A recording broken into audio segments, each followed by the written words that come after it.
there and welcome. This is Moment Z, the one and only show for the millennials. I'm Lisa Mache and of course I'm with my girls, Amanda. Hi. And Lumi. Hi. Mama Africa.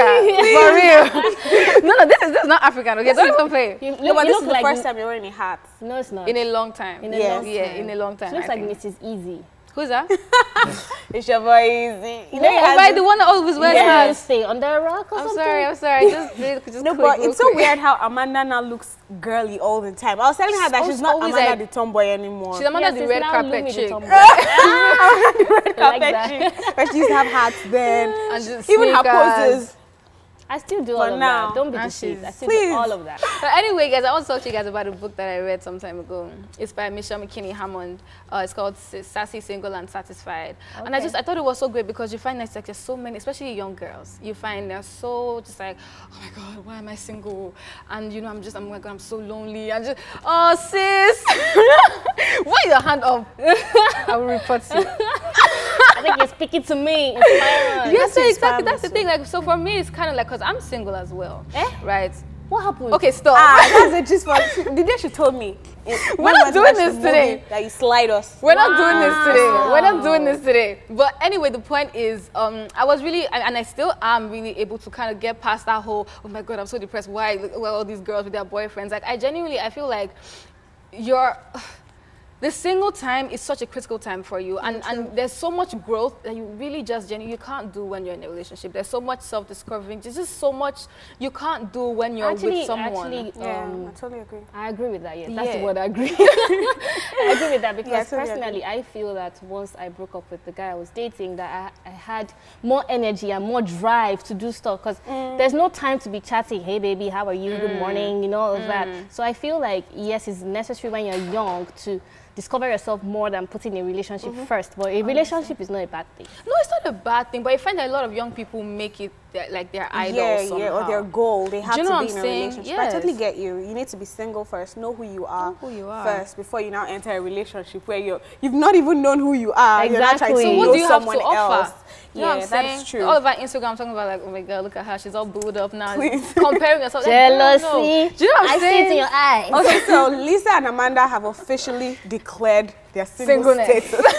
But while they're doing that, I have to tell you about the topic of today. So now you would be surprised to know that young people these days get high from medicines, and the most common will be your typical cough syrup, but with codeine. Now, Dr. Malik, a general practitioner and health vlogger from Jos, Middle Belt, Nigeria, shares his view on the topic of the day, pumped on codeine.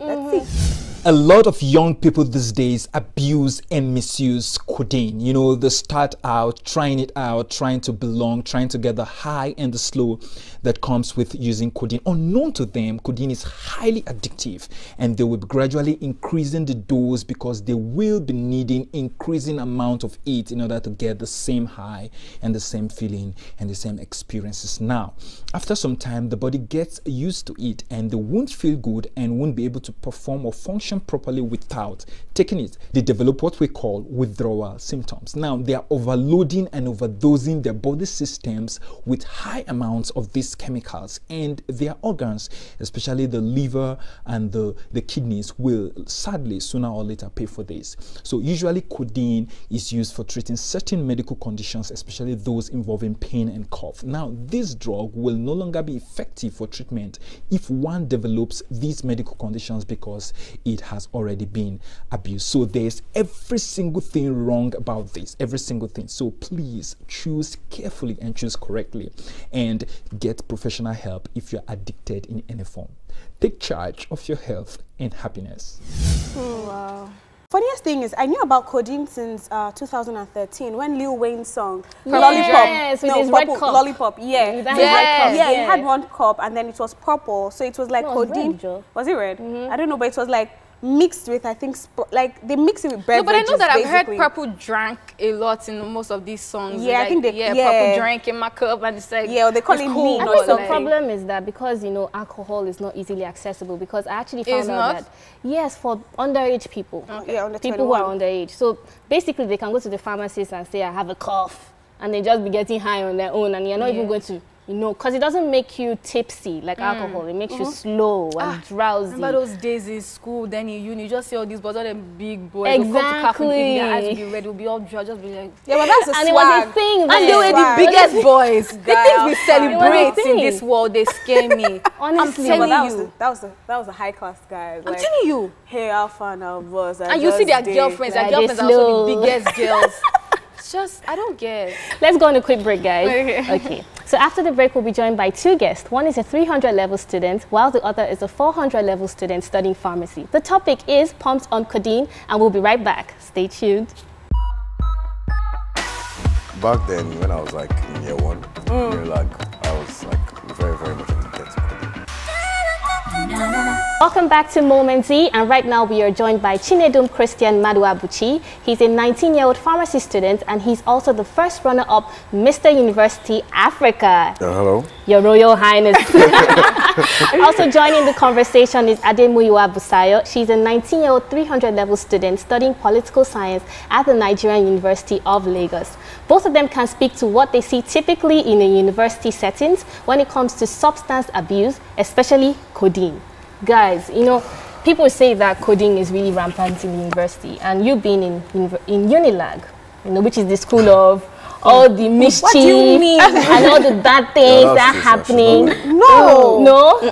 Private universities actually, funny enough, do it's really just stereotypes. It's just stereotypes. Even like the private universities, like you said, you find the worst. I was telling you about the boys in my school now. In Covenant, that is supposed to be for Jesus. Covenant Redeemers. Those guys are even like way worse. Yes. On a more serious note, every time we used to come to school, we used to do tests. I was speaking to you about it earlier. So every session we do blood tests, urine tests, and tests for substance. So they know that you know, young people have started taking drugs, codeine, so many other things that they sniff. So every session they test you.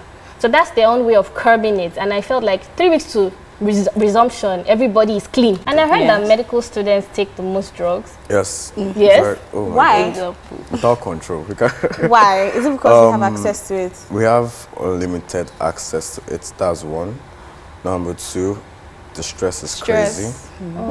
So you need to stay awake at night. Sometimes you need to like stay awake at night. You need to keep the fire burning, and sometimes your system can't you just have to take something to help yourself. Yeah. I have a friend, though he's not a medical student, but he takes codeine, and I feel it was because he had low self-esteem. Do you know that there was a time I was actually a bit addicted to codeine? Wow! Exclusive! I was waiting for it to do that. No, but funny enough, the thing is, I wasn't taking it to get high. I was just having issues sleeping. What kind of high does it give you? Yeah, exactly. When you sleep, even when you wake up, it's like you're about to sleep again. Your body is heavy, you're drowsy, you're like... Okay, yeah, I understand her. Yeah, so there's just this...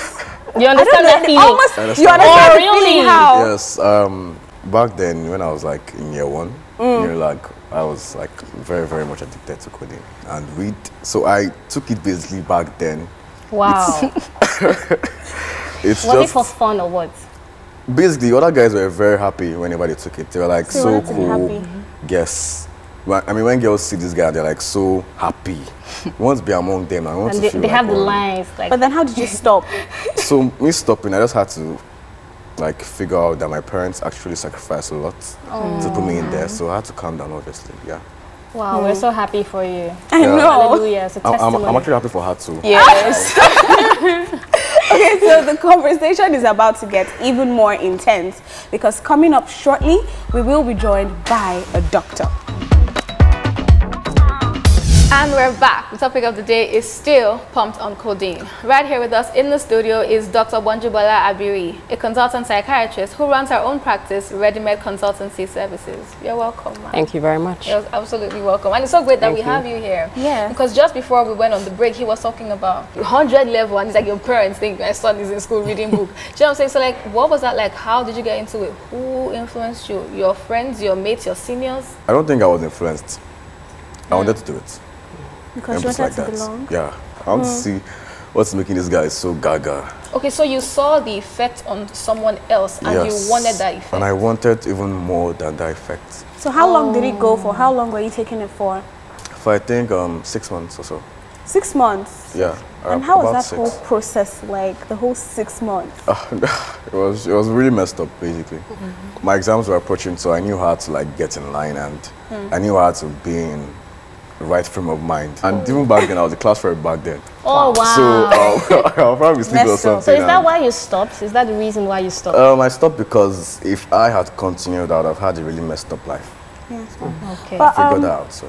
Wow. Dr. Bojubola, we have to come back to you now. Have you had cases where people would come to you due to their addiction to codeine or substances? All right, well, the truth be told, many people don't or may not show up because of addiction to codeine. They would show up because of addiction to alcohol or to cannabis. But when you take a history, a detailed history, and you're asking the right questions, you're likely to find out that in addition to all of the other substances that are being abused, codeine is on the list as well. So there are not so many people who would come up and tell you it's a problem that, oh, I'm using codeine. Okay, so between alcohol and codeine, which would you actually say poses a bigger threat? Alcohol. Alcohol? Yes. Oh, really? Why did you say so, Ma? Alcohol. Alcohol is everywhere. It's readily accessible. It's affordable. I mean, how many times do you go to a bar and they ask you how old you are? Like never. And then the complications are, I always say, from head to the toe. It can affect every system. Wow. So, Ma, sorry, I want to really ask, because you said that alcohol is a greater evil. Yes, it but is. when I was reading up about it, I saw an article that said that codeine can cause a nationwide withdrawal symptom. What is it, symptom or syndrome? Yes, symptoms, yes. So when I read that, it also said that it affects your liver. Is it your liver? Yeah, your liver, and that doesn't have, like, you can't do like a kidney transplant, like if you're, affected by alcohol. And that, most of these people, they can't really stop. They're addicted with alcohol. Like someone like me, like there was a time I used to take alcohol, but the after effects, the hangovers, it was what actually made me stop, because I knew that there's a repercussion to taking this alcohol. But in codeine, I don't know if there's anything like that. It just feels like feel good feeling. So I don't know why you said alcohol is a greater evil, but thinking about it, well, would you say they're equal, or would you still stick with alcohol? I'll still give it to alcohol. And that's because, if I looked at all the patients that I have and the ones that I have lost, In terms of death? Yes, to death. Wow.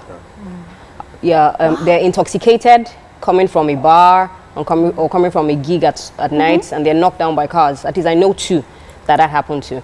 Of course, codeine has its own effects, especially when it's taken in a mix with many other things. You'd probably have things like nausea, vomiting, constipation, and in more severe cases, you'd have seizures, respiratory depression, which of course can lead to cardiac failure as well. Okay. But at the end of the day, it's still alcohol. Yeah, but Ma, if I would still, because with what we've read, it almost seems as if codeine is more, because for alcohol, it looks like it's the behavior of the person that has been affected by the alcohol. So that means if I still get drunk in my house, there is no tendency that I will get hit by a car.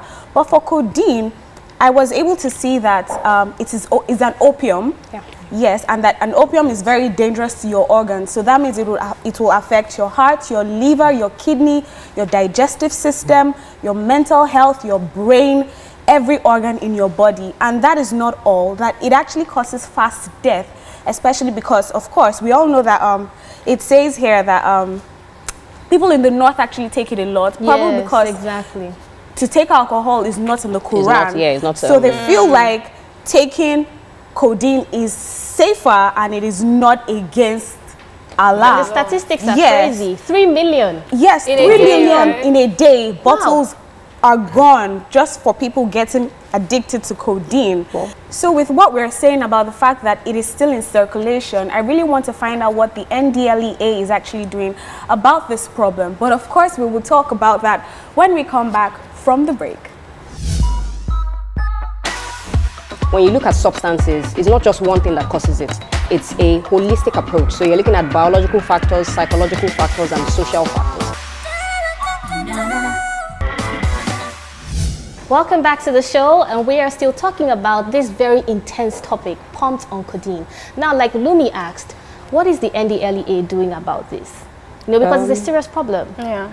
Well, I wouldn't shy away from the question, even though I don't work for the NDLEA. But what I know is that a lot of effort is going behind the scenes.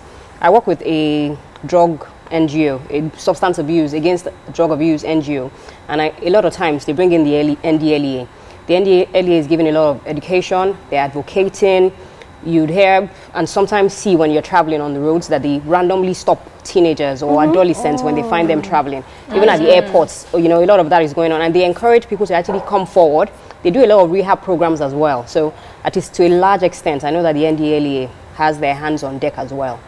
Okay, so if I would just quickly read some statistics that I got. So the former Director General of NDLEA, Olarinwaju Ikpimosho, said 7 out of 10 youths in Kano are on drugs, and that between the ages of 20 to 25, a study has revealed that 46.6% of the sample respondents had taken drug for non-medical purposes. Now, apart from that as well, 31.4% of student respondents had a positive perception about drug abuse, so which means 31.4% don't even see anything wrong in taking codeine in the first place. And then another 33.8% of the study participants admitted to abusing codeine, alcohol, along with Mira and Bang, which is what the local farmers actually brew. And then, of course, over 2,205 people were arrested by the NDLEA over drug-related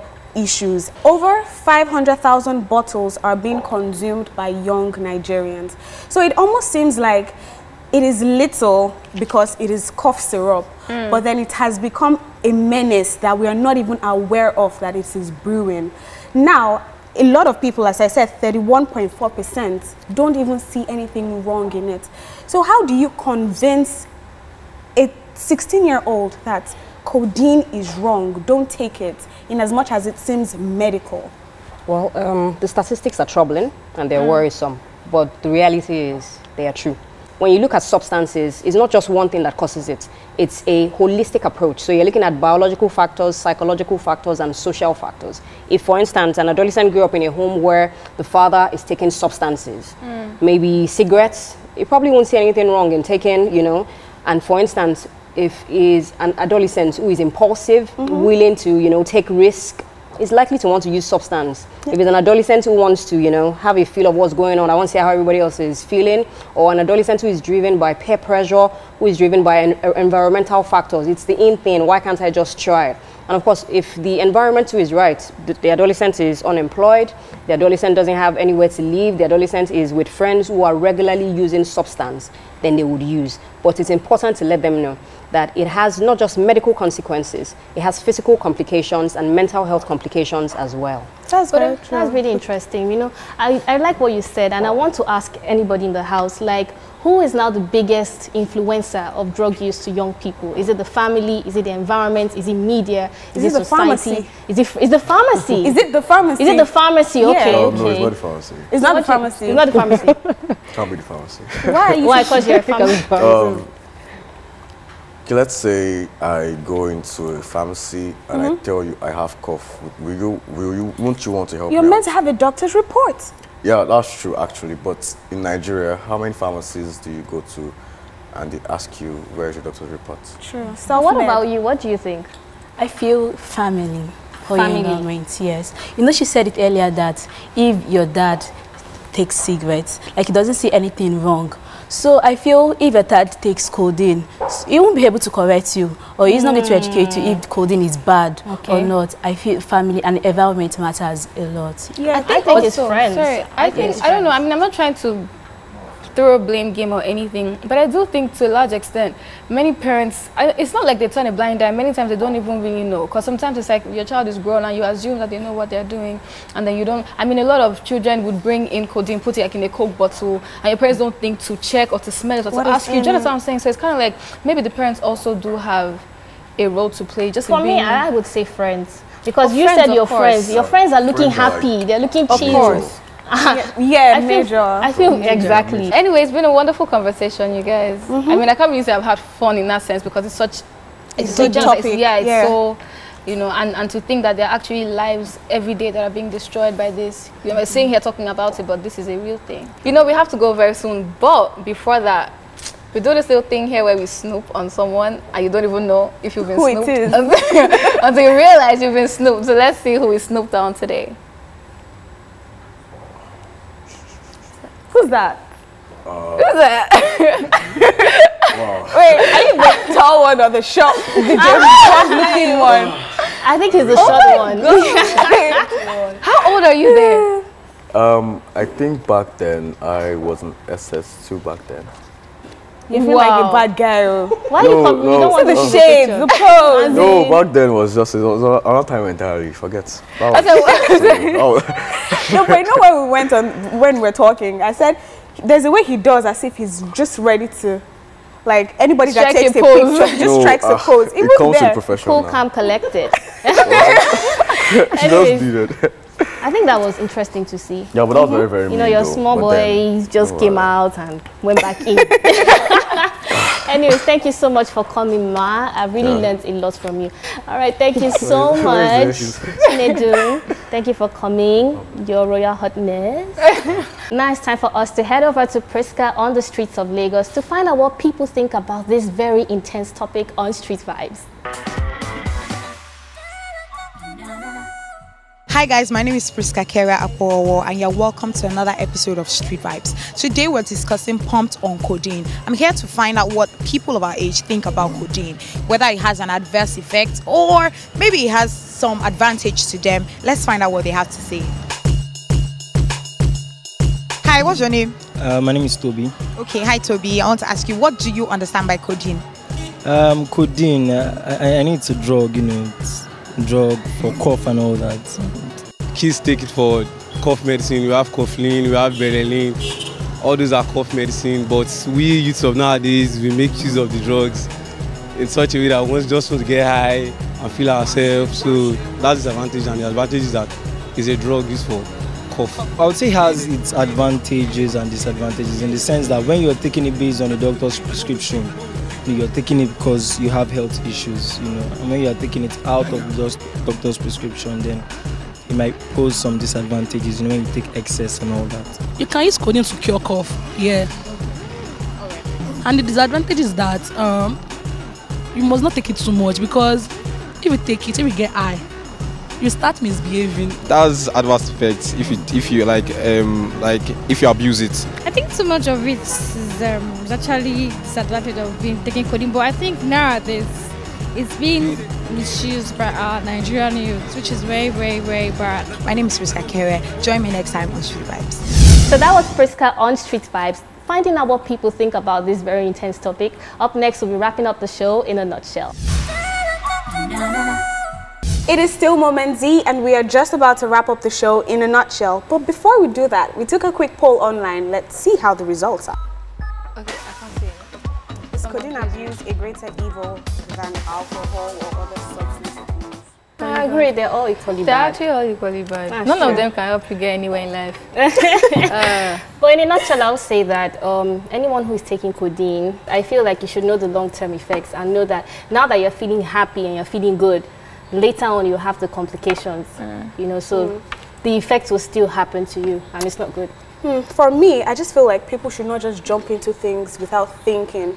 In as much as you think it is school, research about it. What are the harmful effects? What will it do to my body if I do it? James, a lot of people just want to be part of the cool school and just go with the flow. But we're in a technological age where you have to find out about things for yourself. We are very big on trends, and people like to just like jump on, you know, what I'm saying. And it's like, okay, so today is codeine. What if tomorrow cocaine is the new thing that's everywhere? I mean, I'm not saying people are not sniffing that people today. Sniff suck away. It was so gross. Yeah, sniff all kinds of nasty things. That pool. Yeah, glue. Stick. And on that note, we would like to emphasize on what we truly believe in on the show, which is drugs kill. Say no. Drugs not cool, drugs not hot. But of course, if you found yourself amongst people who are stuck with codeine and you would like to reach out for help, if you're addicted or you know someone that is addicted, please call the numbers that are scrolling right across your screen, like down here right now. And on that note, don't forget that everyone deserves a moment, so go get yours.